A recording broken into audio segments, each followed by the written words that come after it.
ಅಂಬೇಡ್ಕರ್ ಭವನ ಏನ್ ಮಾಡಿದಿರಪ್ಪ? ಅಂಬೇಡ್ಕರ್ ಭವನ ಎಷ್ಟು ಮಾಡಿಸಿದ್ದಾರೆ ಈ 2.5 ವರ್ಷದಲ್ಲಿ? ಬರೀ ಅವ್ರ ಫೋಟೋ ಹಾಕೊಂಡು ತಿರುಗ್ತಿರಲ್ಲ. ಮಹರ್ಷಿ ವಾಲ್ಮೀಕಿ ಭವನ ನಿರ್ಮಾಣಕ್ಕೆ ವಾಪ್ಸಂದ್ರದಲ್ಲಿ ಸರ್ವೆ ನಂಬರ್ 180ರಲ್ಲಿ 1.2 ಎಕರೆ ಜಮೀನು ಕೊಡಿಸಿದ್ರು.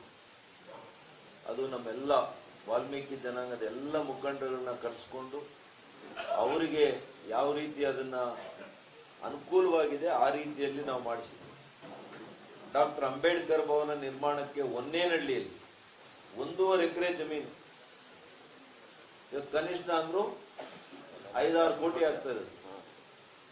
ಡಾಕ್ಟರ್ ಬಾಬು ಜಗಜೀವನ್ ರಾಮ್ ಭವನ, ಜೈ ಭೀಮ್ ಹಾಸ್ಟೆಲ್, ಇದಕ್ಕೆಲ್ಲ ಕೂಡ ಜಮೀನನ್ನ ಇಡಿಸೋದು ಮಾತ್ರ ಅಲ್ಲ, ಈ ಭವನಕ್ಕೂ ಕೂಡ 3.5 ಕೋಟಿ ಅನುದಾನವನ್ನ ಬಿಡುಗಡೆ ಮಾಡಿಸಿ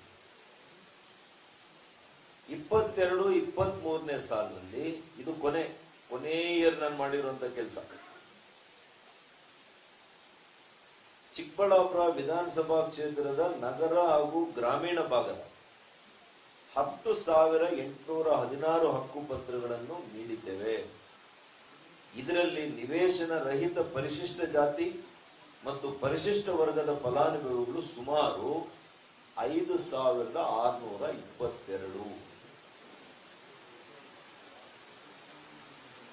ಒಬ್ಬರಿಗೆಲ್ಲ ನಾವು ಮಾಡಿರೋದು. ಸಾವಿರಾರು ದಲಿತ ಕುಟುಂಬಗಳು ಇಲ್ಲಿ ಈ ಕ್ಷೇತ್ರದಲ್ಲಿ ಏಳಿಗೆ ಆಗಬೇಕು, ಆರ್ಥಿಕ ಪ್ರಗತಿ ಆಗಬೇಕು, ಶೈಕ್ಷಣಿಕವಾಗಿ ಆರೋಗ್ಯದಿಂದ ಆರೋಗ್ಯಯುಕ್ತವಾಗಿ ರಾಜಕಾರಣದಲ್ಲಿ ಕೂಡ ಅವರಿಗೆ ಅವಕಾಶಗಳನ್ನ ಕೊಟ್ಟಿದ್ದೇವೆ.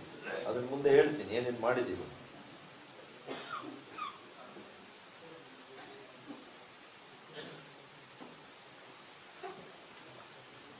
ಟೋಟಲ್ ಅಮೌಂಟು ಈಗ ಜಾಗಗಳು ಕೊಟ್ಟಿದ್ದು ಹೇಳಿದ್ದೀವಿ.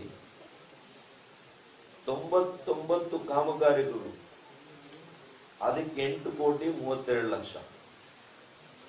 43 ಡಾಕ್ಟರ್ BR ಅಂಬೇಡ್ಕರ್ ಅವರ ಭವನಗಳನ್ನ ಕಟ್ಟಿಸಿದ್ದೇವೆ ನಮ್ಮ ಕಾಲದಲ್ಲಿ. 43 ಭವನಗಳು. ಎಷ್ಟು ಭವನಗಳಾಗಿದೆ 23 ನಂತರ? ಆಗಿದ್ಯಾ ಒಂದಾದ್ರೂ? ಒಂದು ಊರಿನಲ್ಲಿ ಆಗಿದ್ಯಾ? ಯಾವ ಇಲಾಖೆಯಲ್ಲಿ ಯಾವ ಕಾರ್ಯಕ್ರಮ ಇದೆ ಅಂತ ಗೊತ್ತಿದೆಯಾ ನಿಮಗೆ? ಫಸ್ಟ್ ಆಫ್ ಆಲ್ ಎಲ್ಲಿ ಏನು ಹಣ ಇದೆ ಅಂತ ಗೊತ್ತಿದೆಯಾ ಈ ಶಾಸಕರಿಗೆ? ಅದೇನು ಬೇಕಿಲ್ಲ ಅವರಿಗೆ. ಅದಕ್ಕೋಸ್ಕರ ಅಲ್ಲ ಅವರಾಗಿರೋದು ಶಾಸಕರು, ಅವರಾಗಿರೋ ಕಾರಣನೇ ಬೇಕು.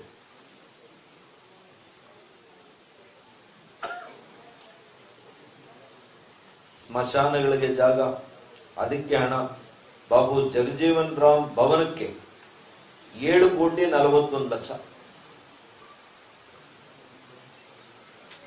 ಮತ್ತು ಪರಿಶಿಷ್ಟ ಜಾತಿ ಮತ್ತು ಪರಿಶಿಷ್ಟ ಪಂಗಡ ವಿದ್ಯಾರ್ಥಿ ನಿಲಯಗಳ ಉನ್ನತೀಕರಣಕ್ಕೆ 3,38,00,000.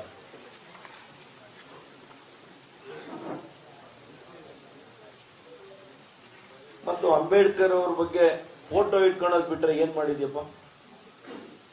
125ನೇ ವರ್ಷದ ಅವರ ಜಯಂತಿಯನ್ನು ರಾಜ್ಯ ಮಟ್ಟ ಅಲ್ಲ, ದೇಶದಲ್ಲೇ ಒಂದು ವಿಶೇಷವಾಗಿ ನಾವೆಲ್ಲ ಸೇರಿ ಅದನ್ನು, ಯಾರು ಬರೀ ಪರಿಶಿಷ್ಟ ಜಾತಿಯವರು ಪರಿಶಿಷ್ಟ ಪಂಗಡದವರು ಬರೋದಲ್ಲ, ಇದಕ್ಕೆ ಪ್ರತಿಯೊಬ್ಬ ನಾಗರಿಕ ಬರಬೇಕು, ಅಲ್ಪಸಂಖ್ಯಾತರು ಬರಬೇಕು ಅಂತೇಳಿ ಅಲ್ಪಸಂಖ್ಯಾತರನ್ನು ಸೇರಿಸ್ಕೊಂಡು 15-20 ಸಾವಿರ ಜನ ವಿದ್ಯಾರ್ಥಿಗಳು ವಿವಿಧ ರೀತಿಯಲ್ಲಿ ನಾವು ಮಾಡೋದೇ ಅಲ್ದಿರ ಅವರ ಸ್ಮರಣಾರ್ಥ, ಡಾಕ್ಟರ್ ಅಂಬೇಡ್ಕರ್ ಅವರ ಒಂದು ಸ್ಮರಣಾರ್ಥ ನಾವು 125 ತ್ರಿಚಕ್ರ ವಾಹನಗಳು ನಾವು ವಿಶೇಷ ಚೇತನ ಫಲಾನುಭವಿಗಳಿಗೆ ನೀಡಿದ್ದೇವೆ ನಮ್ಮ ಟ್ರಸ್ಟ್ ವತಿಯಿಂದ, ಸರ್ಕಾರದಿಂದ ಅಲ್ಲ. ಎಷ್ಟಾಗ್ತದೆ? 125 ತ್ರೀ ವೀಲರ್. ಇದು ಮಾಡಿದ್ದೆ ಯಾವಾಗ? 2017ರಲ್ಲಿ ಎಲೆಕ್ಷನ್ ಇತ್ತ ಅಥವಾ ನಿಮ್ ರೀತಿಯಲ್ಲಿ ಡ್ರಾಮಾ ಮಾಡ್ತೀವ ನಾವು? 100 ತಂಡಗಳಿಗೆ ಪರಿಶಿಷ್ಟ ಜಾತಿಯ ಕಾಲೋನಿಗಳು 100 ತಂಡ. ನಮಗ ಅವತ್ತು ಮಿಲ್ಟನ್ ಇವರೆಲ್ಲ ಇದ್ರು ಹೇಳಿದ್ರು 6 ಡ್ರಮ್ ಸೆಟ್ ಕೊಡ್ಬೇಕು, ಮಲ್ಲಣ್ಣವರು 6 ಡ್ರಮ್ ಸೆಟ್ ಕೊಡ್ಬೇಕು ಅಂದ್ರು. 100 ತಂಡಗಳಿಗೆ 6 ಡ್ರಮ್ ಸೆಟ್ ಕೊಟ್ರು. ನಮ್ಮ ಹೆಲ್ತ್ ವ್ಯಾನ್ ಮೂಲಕ 3 ಸಲ 4 ಸಲ ಆರೋಗ್ಯ ತಪಾಸಣೆ ಮಾಡಿಸಿ, ಚಿಕಿತ್ಸೆ ಮಾಡಿಸಿ, ಶಸ್ತ್ರಚಿಕಿತ್ಸೆಗಳನ್ನು ಕೂಡ ಮಾಡಿಸಿದ್ವಿ. ಇವರೇನೋ ನಾನು ಮೇಷ್ಟ್ರು ಅಂತ ಹೇಳ್ಕೊಳ್ತಾರೆ. ಯಾವ್ದಾದ್ರು ಒಂದು ಶಾಲೆ ತೆಗ್ದಿದಾರ? ವಸತಿ ಶಾಲೆ ಬೇಡ. ನಾನು SC/ST ಮಕ್ಕಳಿಗೆ ವಿಷಯ ನಾನು ಇವತ್ತು ಹೇಳ್ತಾ ಇರೋದು ಓನ್ಲಿ SC/ST ಸಮುದಾಯಗಳಿಗೆ ನಾನು ಮಾಡಿರ್ತಕ್ಕಂಥ ಸೇವೆ. ಮಿಕ್ಕಿದ್ದೆಲ್ಲ ನಾನು ಹೇಳ್ತಾ ಇಲ್ಲ. ಮತ್ತು ಇದು ಕೂಡ ಸಂಪೂರ್ಣ ಇಲ್ಲ, ನಿನ್ನೆಯಿಂದ ಕಲೆಕ್ಟ್ ಮಾಡಿದ್ದೀನಿ ಅಷ್ಟೇ. ಇನ್ನು ಎಷ್ಟು ಮಾಡಿದ್ದೀನಿ ನಾನು ಲೆಕ್ಕ ಹಾಕ್ಬೋದು. ಇದು ದೊಡ್ಡದಾಗಿರೋ ಲೆಕ್ಕಗಳು. ಜರಬಂಡಳ್ಳಿ ಗ್ರಾಮ ಪಂಚಾಯಿತಿಯ ಹನುಮಂತಪುರ ಗ್ರಾಮದಲ್ಲಿ ಡಾಕ್ಟರ್ BR ಅಂಬೇಡ್ಕರ್ ಅವರ ಬಾಲಕಿಯ ಹೆಣ್ಣು ಮಕ್ಕಳು, ದಲಿತರ ಹೆಣ್ಣು ಮಕ್ಕಳು ವಸತಿ ಶಾಲೆಗೋಸ್ಕರ ನೋಡೋಗಿ ವಸತಿ ಶಾಲೆ ಹೇಗಿದೆ ಅಂತ 25 ಕೋಟಿ ರೂಪಾಯಲ್ಲಿ ಮಾಡಿಸಿದ್ದೇವೆ, 25 crores.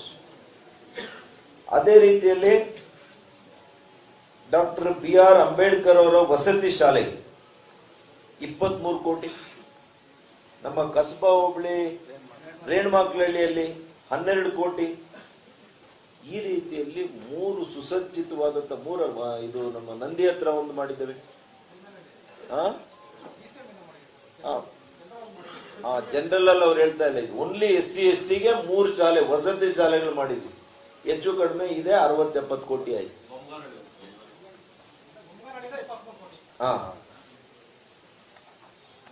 ಆಮೇಲೆ ವಿದ್ಯಾರ್ಥಿ ನಿಲಯಗಳು, ಪರಿಶಿಷ್ಟ ಜಾತಿ ಪರಿಶಿಷ್ಟ ಪಂಗಡದ ವಿದ್ಯಾರ್ಥಿಗಳಿಗೆ ವಿದ್ಯಾಭ್ಯಾಸಕ್ಕೆ ಅನುಕೂಲ ಆಗಲಿ. ಪೆರೇಸಂದ್ರ ಗ್ರಾಮದಲ್ಲಿ ಮೆಟ್ರಿಕ್ ಪೂರ್ವ ಬಾಲಕಿಯರ ವಿದ್ಯಾರ್ಥಿ ನಿಲಯಕ್ಕೆ 4.5 ಕೋಟಿ. ಜೈಬಿ ಹಾಸ್ಟೆಲ್ ಹತ್ತಿರ ಮೆಟ್ರಿಕ್ ನಂತರದ ಬಾಲಕರ ವಿದ್ಯಾರ್ಥಿ ನಿಲಯಕ್ಕೆ 4,35,00,000. ಸೂಲಾಲಪ್ಪಂದಿನ್ನೆ ಮೆಟ್ರಿಕ್ ನಂತರದ ವೃತ್ತಿಪರ ಬಾಲಕರ ವಿದ್ಯಾರ್ಥಿ ನಿಲಯಕ್ಕೆ 4.5 ಕೋಟಿ. ಜಿಲ್ಲಾಧಿಕಾರಿಗಳ ಕಚೇರಿ ಹಿಂಭಾಗ ಮೆಟ್ರಿಕ್ ನಂತರದ ಬಾಲಕರ ವಿದ್ಯಾರ್ಥಿ ನಿಲಯಕ್ಕೆ 5 ಕೋಟಿ ವೆಚ್ಚ. ಇದೆಲ್ಲ ಕೂಡ ನಿರ್ಮಾಣ ಆಗಿದೆ. ಬಿಲ್ಡಿಂಗ್ಗಳಿದೆ. ಬಿಲ್ಡಿಂಗ್ಗಳು ಹೋಗಿ ನೀವು ನೋಡ್ಬೋದು. ಮಧ್ಯಾಹ್ನ ಅವ್ರು ಊಟ ಕೊಟ್ರೆ ಊಟನೂ ಮಾಡಿ ಬರ್ಬೋದು.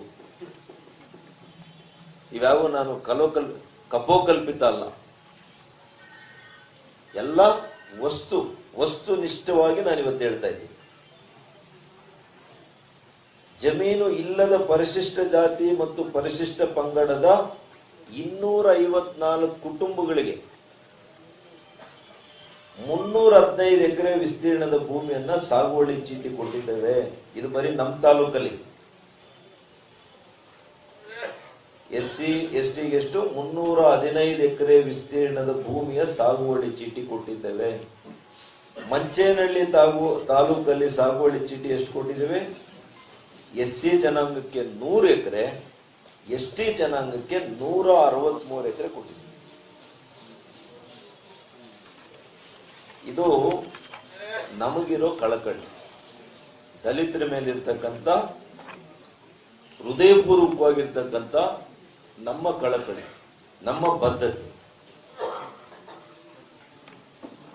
ಇನ್ನು ಯಾವ್ಯಾವ ಮುಖಂಡರಿಗೆ ನೀವೇನ್ ಮಾಡಿದ್ದೀರಿ ರಾಜಕೀಯವಾಗಿ?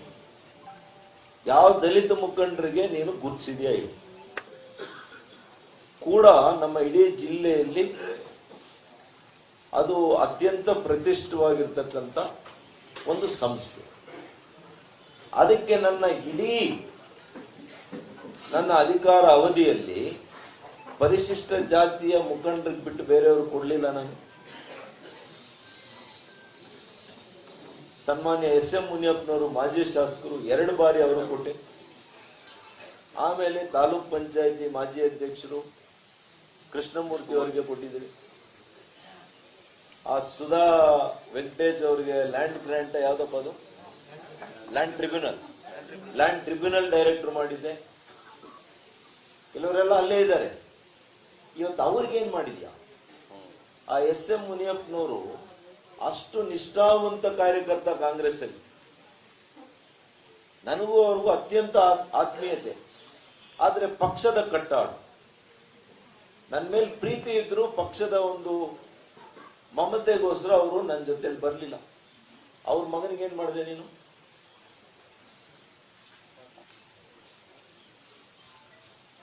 ದಲಿತ ಅಲ್ವಾ? ಹೇಳ್ತಾ ಇದ್ದೀನಿ, ಇದೇ ತರ ಪದೇ ಪದೇ ನನಗೇನಾದ್ರೂ ಟಾರ್ಚರ್ ಕೊಟ್ರೆ ಒಂದಿನ ನನಗೇನಾದ್ರೂ ಆದ್ರೆ ನೀನೇ ಬಲಿಸ್ಬೇಕು ಅದನ್ನ.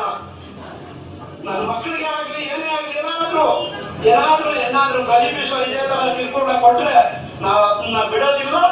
ಯಾವುದೇ ಇದೇ ಹೋರಾಟ ಮಾಡೇ ಮಾಡ್ತೀವಿ. ಹೋರಾಟ ದಿಕ್ಕಿಂತ ಹೋರಾಟ ಸರ್, ಪ್ರತಿಯೊಬ್ಬರು ಹೋರಾಟದಿಂದ ಗೆದ್ದುಕೊಂಡ್ ಬರ್ತಾರೆ. ಹೋರಾಟಕ್ಕೂ ಬೇರೆ ಸಿಗಲ್ಲ ಸರ್, ಯಾರು ಕೇಳಲ್ಲ ಸರ್. ಏನು ನಾವು ಮಾಡಿದ ತಕ್ಷಣ ಎಲ್ಲ ಸರೋಗುತ್ತೆ ಅನ್ನೋದು ಅಲ್ಲ ಸರ್. ಎಲ್ಲ ನೋಡಿ ಸರ್, 1,000 ಜನ ಇರ್ತಾರೆ, 150 ಜನ ನನ್ನ ಬೆಂಬಲ ನಿಂತ್ಕೊಬೋದು, 150, 200, 300 ಜನ ಮೇಲೆ ಪರವಾಗಿ ನಿಂತ್ಕೊಬೋದು, ಇನ್ನೊಂದು 500-600 ಜನ ನಮ್ಮನ್ನು ನೋಡಿ ನಗ್ತಾ ಇರ್ತಾರೆ ಸರ್.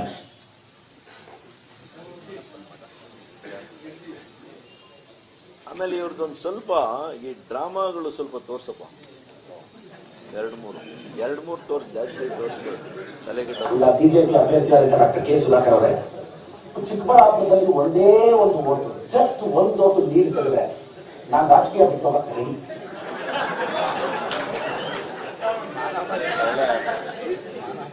ಆಮೇಲೆ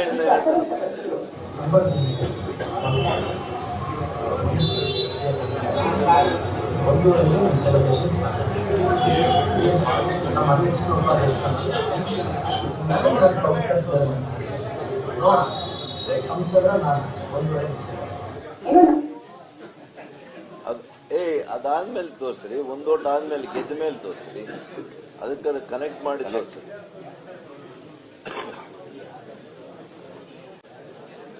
ನನ್ನ ಡೈಲಾಗು ಕರೆಕ್ಟ್ ಆಗಿ ರಿಪೀಟ್ ಮಾಡಿ ಝೂಮ್ ಹಾಕೊಂಡು ಹೇಳಿ. ಚಿಕ್ಕಬಳ್ಳಾಪುರ ವಿಧಾನಸಭಾ ಕ್ಷೇತ್ರದಲ್ಲಿ ಒಂದೇ ಒಂದು ಓಟು ಸುಧಾಕರ್ ಎಕ್ಸ್ಟ್ರಾ ತಗೊಂಡ್ರೆ ನಾನು ರಾಜೀನಾಮೆ ಕೊಡ್ತೀನಿ. ಈಗಲೂ ಚಿಕ್ಕಬಳ್ಳಾಪುರದಲ್ಲಿ 3 ಸಲ MLA ಆಗಿದ್ದು, ಅವ್ರದ್ದೇ ಒಂದು ಓಟ್ ತಗೊಳ್ಳಿ, ನಾನು ರಾಜೀನಾಮೆ ಪತ್ರ ಎತ್ಕೊಂಡು ಬರ್ತೀನಿ. ಏನು ಕೇಳ್ತಾ ಸುಮ್ಮನೆ ನಾನು ಮಾಡಿರೋ ಚಾಲೆಂಜಿಗೆ ನಾನು ಹೇಳ್ತಾ ಇದ್ದೀನಿ.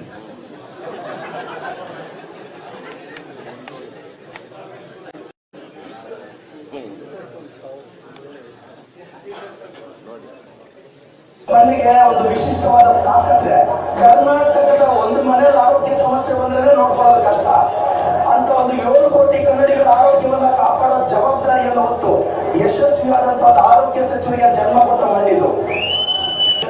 ತಾಲೂಕೆಲ್ಲ ಹೋದಾಗ ಸಂತೋಷ ಪಡ್ಬೋದು, ಆದ್ರೆ ಅವ್ರನ್ನ ಪೇಪರ್ ಅಲ್ಲಿ ನೋಡಿದಾಗ ಮನೋರವರ ಬಹಳ ಕಾಂಪ್ಲಿಮೆಂಟ್ ಇದೆ ನೋಡಿ, ಅದು ಬಹಳ ಕಡೆ ಸಂದರ್ಭದಲ್ಲಿ ಏನ್ ನಾವಿರು ಅಂದ್ರೆ ನನ್ಗೊಂದು ಡೈಲಾಗ್ ಜ್ಞಾಪಕ ಬರುತ್ತೆ, ತಗ್ಗಿಯದಲ್ಲಿ ಅಂತ.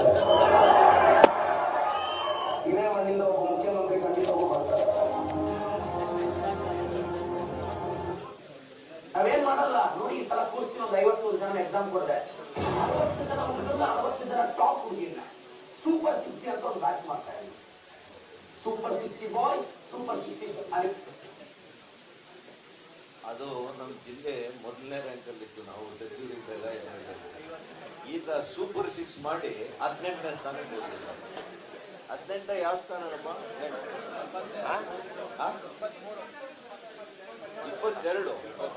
22ನೇ ಸ್ಥಾನಕ್ಕೆ ಬಂದಿದೆ.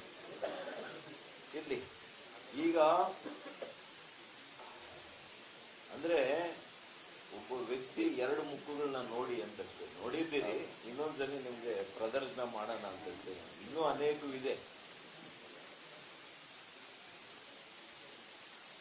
ನಮ್ಮ ಪರಿಶಿಷ್ಟ ಪಂಗಡದ ನಮ್ಮ ಬಾಲಕೃಷ್ಣ ಅವರು, ಅದ್ದೆಗೊಬ್ಬ ಬಾಲಕೃಷ್ಣ ಅವರನ್ನ ತಾಲೂಕ್ ಪಂಚಾಯತಿ ಸದಸ್ಯರು ಒಂದ್ಸರಿ ನಮ್ಮ ಸರ್ಕಾರ ಇದ್ದಾಗ ಕರ್ನಾಟಕ ರಾಜ್ಯ ತೆಂಗಿನ ಮತ್ತು ನಿರ್ದೇಶಕರ ಮಾಡಿದ್ವಿ ನೋಡಿ. ಇದರಲ್ಲಿ ಯಾರ್ಯಾರು ಏನ್ ಮಾಡಿದ್ವಿ ಅಂತ ಇದರಲ್ಲಿ ಬೊಮ್ಮಳ್ಳಿ ಅಶ್ವತ್ಥಪ್ಪನವರು DCC ಬ್ಯಾಂಕ್ ನ ನಿರ್ದೇಶಕರನ್ನ ಮಾಡಿದ್ವಿ. ಬೊಮ್ಮಳ್ಳಿ ನಮ್ಮ ಮಂತ್ರೀಶ್ ನನ್ನ ಪಕ್ಕದಲ್ಲೇ ಇದ್ದಾರೆ, ನಗರಸಭಾ ಅಧ್ಯಕ್ಷರಾಗಿದ್ದರು, ಚಿಕ್ಕಬಳ್ಳಾಪುರ ನಗರಸಭಾ ಅಧ್ಯಕ್ಷ. ನಮ್ಮ ದಿವಂಗತ ಮನೆ ತೀರ್ಗಟ್ರು ಮಾಜಿ ಜಿಲ್ಲಾ ಪಂಚಾಯತಿ ಸದಸ್ಯರಿದ್ರು, ಉಪಾಧ್ಯಕ್ಷರಿದ್ರು.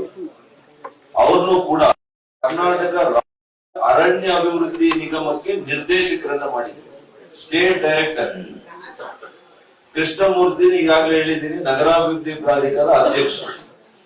ತಿರುಮಳಪ್ಪನವರನ್ನ PLD ಬ್ಯಾಂಕಿನ ಉಪಾಧ್ಯಕ್ಷರು, ಮುನಿಸ್ವಾಮಿ ಅವರನ್ನ PLD ಬ್ಯಾಂಕಿನ ಉಪಾಧ್ಯಕ್ಷರು, LIC VKC ಮೂರ್ತಿನ VKC ಮೂರ್ತಿ ಮಾಜಿ APMC ಸದಸ್ಯರನ್ನು ಮಾಡಿದ್ರು. ಮಿಲ್ಟನ್ ವೆಂಕಟೇಶ್ ಅವರನ್ನ APMC ಸದಸ್ಯರು, ನಗರಸಭಾ ಸದಸ್ಯರು ನಾಮಿನೇಷನ್, ಒಂದ್ಸಲಿ ಜಿಲ್ಲಾ ಪಂಚಾಯತಿ ಟಿಕೆಟ್, ಇಷ್ಟೆಲ್ಲ ಮಾಡಿದ್ರು. ಭಾರತಂನವರನ್ನ ನಗರಸಭಾ ಸದಸ್ಯರು ಮತ್ತು ಉಪಾಧ್ಯಕ್ಷರು, ಸಿಂಧೂರು, ಪದ್ಮಮ್ಮ, ಇಂದ್ರಮ್ಮ, ಇವರಿಬ್ಬರು ನಗರಸಭಾ ಸದಸ್ಯರಾಗಿದ್ದರು. ಇಂದ್ರಮ್ಮನವರು ತಾಲೂಕ್ ಪಂಚಾಯಿತಿ ಉಪಾಧ್ಯಕ್ಷರು ಮಾಡಿದ್ರು. ಉಪಾಧ್ಯಕ್ಷರನ್ನ ಅಧ್ಯಕ್ಷರಾಗಿದ್ದು ಉಪಾಧ್ಯಕ್ಷರು. ನಾರಾಯಣಪ್ಪನವರು ಪೆರೇಸಂದ್ರ ಅವರು ತಾಲೂಕ್ ಪಂಚಾಯಿತಿ ಸದಸ್ಯರಾಗಿದ್ದರು. LIC ಮೂರ್ತಿ ತಾಲೂಕ್ ಪಂಚಾಯಿತಿ ಸದಸ್ಯರು, ವೆಂಕಟೇಶ್ ತಾಲೂಕ್ ಪಂಚಾಯಿತಿ ಸದಸ್ಯರು, ಬಾಲಕೃಷ್ಣ ನೇಳ್ದೆ, ಮಂಜುಳಾ ಉಪ್ರಳ್ಳಿ, ಸಾದೇನಹಳ್ಳಿ ಸುಕನ್ಯಾ, P ನಾಗೇನಹಳ್ಳಿ ಆಶಾರಾಣಿ, ಸಿಂಗಾಟ್ ಕದ್ರೇನಹಳ್ಳಿ ಮಲ್ಲಪ್ಪನವ್ರನ್ನ ದರ್ಖಾಸ್ ಸಮಿತಿ ಸದಸ್ಯರು ಮಾಡಿದ್ರು. ಇನ್ನ ಮುಂಚೆ ಮಾತನಾಡಿದವ್ರದೆಲ್ಲ ಕೂಡ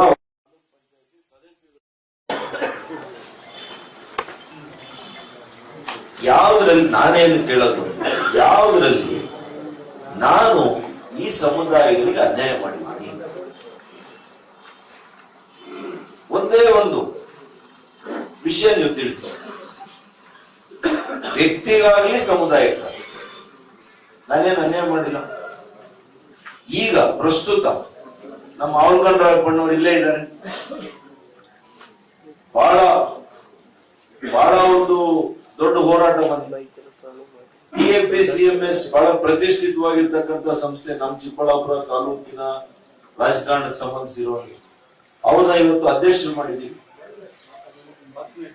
ಪಾಕ್ನಾಯಕ್ನಲ್ಲಿ ರಾಮಪ್ಪನವರು ಅವ್ರನ್ನ PLD ಬ್ಯಾಂಕ್ ಉಪಾಧ್ಯಕ್ಷರು ಮಾಡಿದ್ವಿ. ಈರ್ಜಿನಪ್ಪನವರು ಇಲ್ಲೇ ಇದ್ದಾರೆ, ಗೊಳ್ಳು, ಅವರು ಕೂಡ TPCMS ಅಲ್ಲಿ 2 ಅವಧಿಗೆ ಉಪಾಧ್ಯಕ್ಷರಾಗಿ ಕೆಲಸ ಮಾಡಿದ್ದಾರೆ.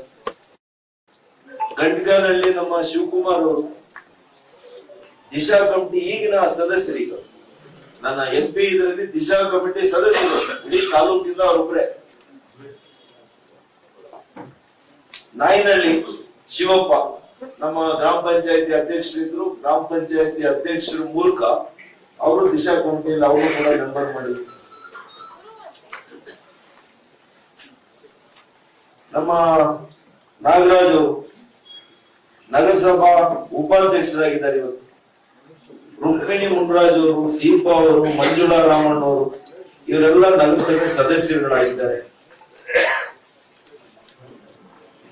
ತಮ್ಮ ಕಣ್ಮುಂದೆ ನಾನು ಹೇಳೋದು, ಆರೋಗ್ಯಕ್ಕೆ, ಶಿಕ್ಷಣಕ್ಕೆ, ಮೂಲಭೂತ ಸೌಕರ್ಯಕ್ಕೆ, ವಸತಿಗೆ, ಗ್ರಾಮೀಣ ಅಭಿವೃದ್ಧಿಗೆ, ರಸ್ತೆಗಳ ನಿರ್ಮಾಣಕ್ಕೆ,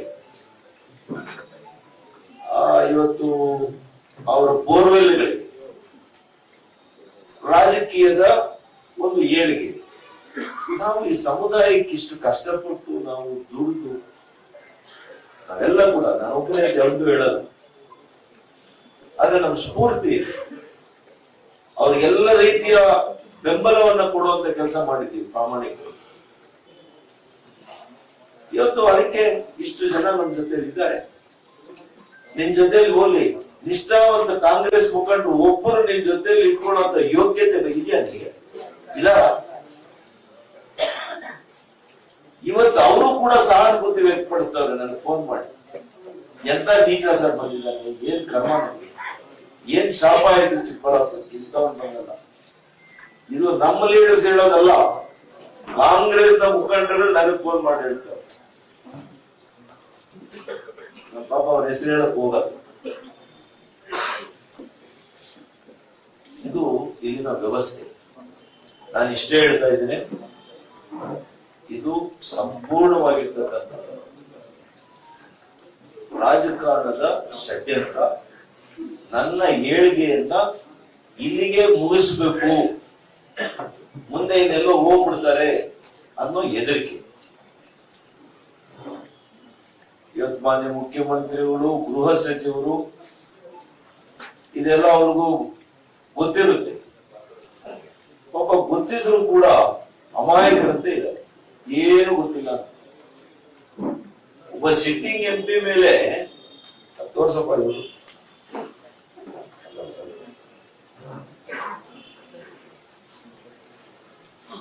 ಕಚೇರಿಯಲ್ಲಿ SDA ಆತ್ಮಹತ್ಯೆ ಬೆಳಗಾವಿ.